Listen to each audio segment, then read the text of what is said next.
À lire à la une des quotidiens de ce 23 avril, la suspension du mandat d'arrêt émis contre Guillaume Soro, vu par la Cour africaine des droits de l'homme et des peuples. Nos confrères s'intéressent également à la sortie médiatique de Bassol Mabazié sur l'actualité nationale. Revue de presse signée Aimé Solange Digman. Suspension des salaires de 756 fonctionnaires, le coup de gueule de Bassol Mabazié affiche Sidoya. Pour lui, les suspensions de salaire ont été opérées en violation flagrante des textes, indique-t-il dans l'Observateur Palga.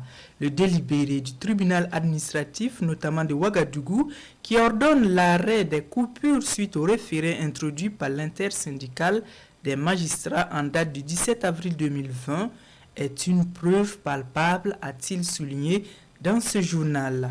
Le pouvoir et ses alliés ont opté de réprimer le mouvement syndical, mais d'après lui, la lutte se poursuivra et s'intensifiera jusqu'à la victoire, rassure-t-il dans le quotidien. Se prononçant sur le Covid-19, le porte-parole des syndicats engagés contre la baisse du pouvoir d'achat pense que la pandémie du coronavirus est devenue pour certains un champ de cacao, indique le pays, et pour d'autres une forêt de refuge où ils se cachent pour s'en prendre au mouvement démocratique, espérant naïvement venir à bout de sa détermination, a-t-il précisé dans Aujourd'hui au Faso. Les valeurs de solidarité de notre peuple sont utilisées pour pressurer les masses laborieuses, martèle-t-il dans ce journal.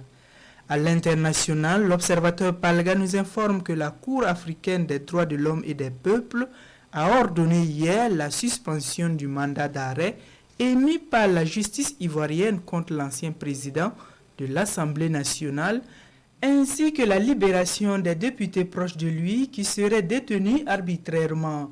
Une maigre consolation pour Guillaume Soro, d'après l'Observateur Palga, qui va tout de même embarrasser Ouattara, rétorque Aujourd'hui au Faso. Quoi qu'il en soit, poursuit ce journal, la KDHP vient de jeter un gros pavé dans le landerneau politique ivoirien et dont l'encéphalogramme politique en ces temps de Covid-19 pourrait grimper.